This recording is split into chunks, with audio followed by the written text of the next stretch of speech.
के चेयरमैन अतुल प्रसाद ने साफ कह दिया है कि जितने भी सीटेड वाले हैं, जो जुलाई अपीयरिंग वाले हैं, उनको उन्होंने कह दिया है कि आप लोग भी एग्ज़ाम दे सकते हैं। जितने भी लोग कंफ्यूज थे कि वो लोग एग्ज़ाम दे सकते हैं या नहीं, उनको अतुल प्रसाद ने अब साफ सामने आकर कहा है कि कोई परेशानी नहीं होगी, आप एग्ज़ाम दे सकते हैं।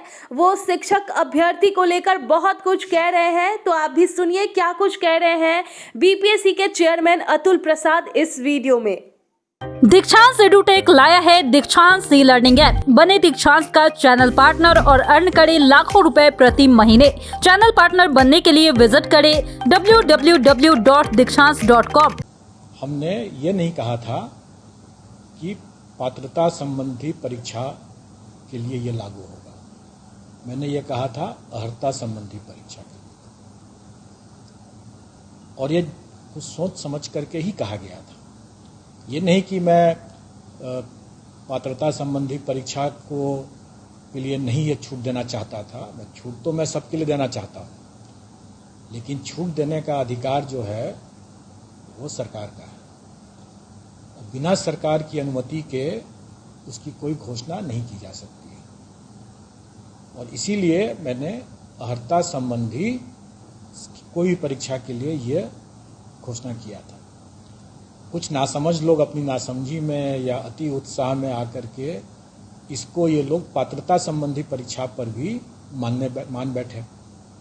अब उनकी ये नासमझी या अति उत्सुकता को मैं समझ सकता हूँ, लेकिन कठिनाई उससे नहीं है। कठिनाई यह है कि उसके कारण ऐसे अफवाह या ऐसे गलत, मतलब उसका समझदारी से गलत समझ करके उसको, जो सब लोगों ने एक भ्रामक न्यूज़ दे दिया सबको, तो इससे एक माहौल खराब हुआ। वहाँ भी उसको भी लोग समझ सकते हैं उस सब बातों को, लेकिन उसमें सबसे दुखद बात यह है कि ऐसे नासमझ लोग जो कल को हो सकता है कि राज्यकर्मी भी बन जाए, अभ्यर्थी होंगे इसके भी, और वो अपमानजनक शब्द ऐसे भाषा का प्रयोग करने लगे और मुझे कॉल भी करने लगे कि आपने तो कहा था ऐसा। ऐसे आचरण करने वाले लोग जो नासमझ या अति उत्साही व्यक्ति हैं, अगर ऐसे राज्यकर्मी अगर हो जाएंगे, तो क्या राज्यकर्मी के लिए ऐसा आचरण मान्य होगा, स्वीकार्य होगा? नहीं स्वीकार्य होगा। तो ऐसे अगर राज्यकर्मी अगर होते जो इस तरह का आचरण संवैधानिक संस्था के ऊपर, संवैधानिक पदाधिकारियों के ऊपर इस तरह का आरोप, गलत आरोप और अपमानजनक शब्दों का प्रयोग करना, उनसे जवाब सवाल करना गलत समझ करके, अपनी नासमझी में करके ऐसा मिसकंडक्ट जो करते हैं कोई सरकारी कर्मचारी, तो उनको उनकी बर्खास्तगी भी हो सकती है। तो क्या अगर राज्यकर्मी की अगर बर्खास्तगी हो सकती है ऐसे मामलों में, तो क्या अभ्यर्थी के ऊपर कार्रवाई नहीं हो सकती है या नहीं होनी चाहिए? जो इस तरह नासमझी अपनी ओर की एक बात होती है, लेकिन उसके कारण से अपमानजनक शब्दों का प्रयोग करना, उपहास करना, लांछन लगाना मिथ्या, ये उनके चरित्र बतलाता है, जो कि सरकारी कर्मचारी होने के लिए उपयुक्त चरित्र नहीं है ये। और हो सकता है कि इसकी खामियाजा उन लोगों को भुगतना पड़े। जो ऐसे जो नासमझ लोग अपने अति उत्साह में आ करके अनाप शनाप इस तरह की बात किए हैं, ये तो मैंने अपने उस पिछले पीसी के बारे में बताया, उसके संदर्भ में कि मैंने अर्हता संबंधी घोषणा किया था, अर्हता संबंधी परीक्षा के लिए, पात्रता संबंधी परीक्षा के लिए नहीं। लेकिन इसका यह मतलब नहीं है कि मैं पात्रता संबंधी परीक्षा के अभ्यर्थियों को मौका नहीं देना चाहता था।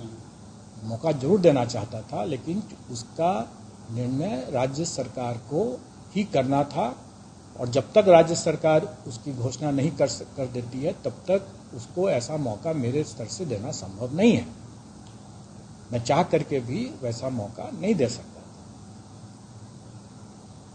कल हमारी बैठक शिक्षा विभाग के अपर मुख्य सचिव पाठक जी आए थे, और उनके पूरी टीम भी आई हुई थी और हम लोगों ने यहाँ पर आयोग में बैठक करके और सर्वसम्मति से यह निर्णय लिया कि सीटेट जुलाई के अभ्यर्थी जो होंगे, अपीयरिंग मतलब जो कैंडिडेट्स होंगे, उनको मौका दिया जाए और उनको मौका दिया जाएगा।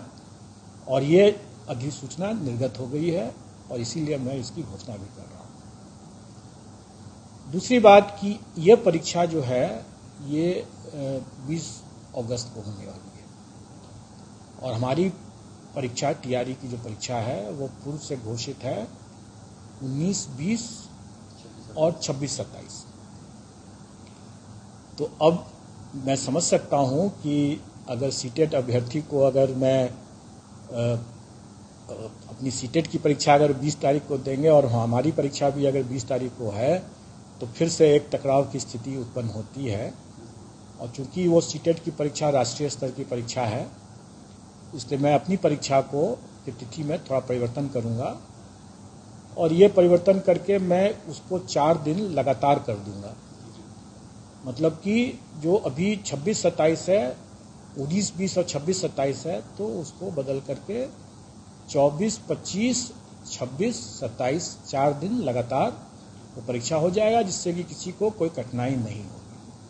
और जैसा मैंने पहले भी स्पष्ट किया हुआ है, मेरे विज्ञापन में भी निकला हुआ है कि अगर अभ्यर्थियों की संख्या अधिक हो जाएगी तो मैं 2 शिफ्ट में परीक्षा लूँगा, उसकी बाध्यता हो जाएगी। और वैसी स्थिति में हमारा प्रयास रहेगा कि इन्हीं 4 तिथियों में, मतलब 24, 25, 26, 27, इन्हीं 4 तिथियों में मैं प्रथम शिफ्ट एंड सेकंड शिफ्ट में करके, मैं प्रथम पाली और द्वितीय पाली करके दोनों शिफ्ट की परीक्षा इन्हीं 4 दिनों में कर लूँगा। अगर अभ्यर्थियों की संख्या जो एक सर्टेन सीमा जो हमारी कैपेसिटी है, आवासन की जो क्षमता है, उसके से ज़्यादा अगर होगा तो मैं ऐसा कर लूँगा। इसके अतिरिक्त और भी लोगों की जो थी मांग थी अभ्यर्थियों की, उसके उन पर भी कुछ बिंदुओं पर हुआ है, जिसमें सबसे महत्वपूर्ण एक बिंदु यह है कि इंटीग्रेटेड बीएड के अभ्यर्थी जो होंगे, बीएड के अभ्यर्थियों के लिए तो हम लोगों ने पहले भी वो दे रखा था। इंटीग्रेटेड बीएड में चूंकि बीएड के साथ साथ उनका ग्रेजुएशन की डिग्री भी दोनों एक साथ मिलेगा और पूर्व में ग्रेजुएशन की डिग्री पर शिक्षा विभाग की तरफ से उसकी कोई मतलब क्लैरिटी नहीं आया था, इसलिए वो मामला रुका हुआ था। अब उसका भी क्लैरिटी आ गया है और इंटीग्रेटेड बीएड वालों को भी मौका दिया जाएगा, मतलब जो अपीयरिंग कैंडिडेट है इंटीग्रेटेड बीएड के, उनको भी मौका दिया जाएगा। अब ये जो बातें हैं कि जो शिक्षा विभाग ने जो निकाला है अधिसूचना कि उसका परीक्षा फल आयोग के द्वारा निर्धारित तिथि के पूर्व में होना चाहिए, ये पहले भी था और अभी भी है और सभी मामलों में है। लेकिन इसका यह मतलब नहीं है कि आयोग के द्वारा निर्धारित तिथि 31 अगस्त परीक्षा फल के लिए नहीं है।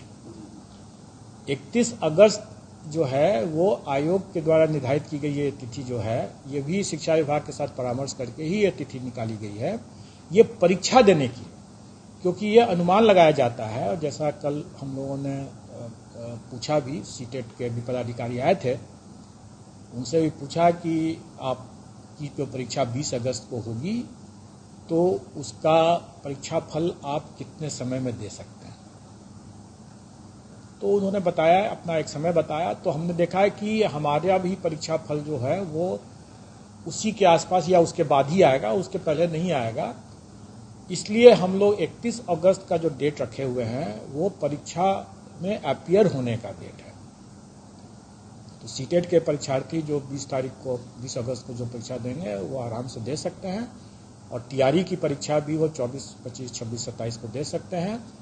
और मुझे उम्मीद है कि उनका परीक्षा फल जो हमारे अपनी परीक्षा फल आने के पहले वो आ चुका रहेगा, इसलिए उनको उस कट ऑफ तिथि से उनको घबराने की ज़रूरत नहीं है, क्योंकि उसका निर्धारण अभी हुआ भी नहीं है और वो मैं तब करूंगा जब मेरा अपना परीक्षा फल जब तैयार हो जाएगा, तभी हो पाएगा वो।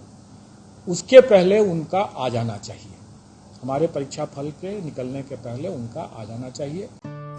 दीक्षांत एडुटेक लाया है दीक्षांत डिजिटल क्लास। दीक्षांत डिजिटल क्लास का उपयोग कर छात्र बना सकते हैं पढ़ाई को बेहद आसान और मजेदार। दीक्षांत डिजिटल क्लास को स्कूल में बैठकर देखना है तो पेन ड्राइव और स्मार्ट टीवी बनेगा सही माध्यम। चलिए अब ये भी जानते हैं कि दीक्षांत डिजिटल क्लास का फी स्ट्रक्चर क्या होगा। नर्सरी से लेकर यूकेजी के लिए 7,000, नर्सरी से लेकर दूसरी कक्षा के लिए 12,000, नर्सरी से लेकर 5वीं तक के लिए 18,000, नर्सरी से लेकर 8वीं तक के लिए 24,000, नर्सरी से लेकर 10वीं तक के लिए 30,000। अगर आपको डेमो करना है तो उसके लिए आप दीक्षांत डिजिटल क्लास के YouTube चैनल को विजिट कर सकते हैं। हमारे YouTube चैनल को सब्सक्राइब और Facebook पेज को लाइक करना ना भूलें। धन्यवाद।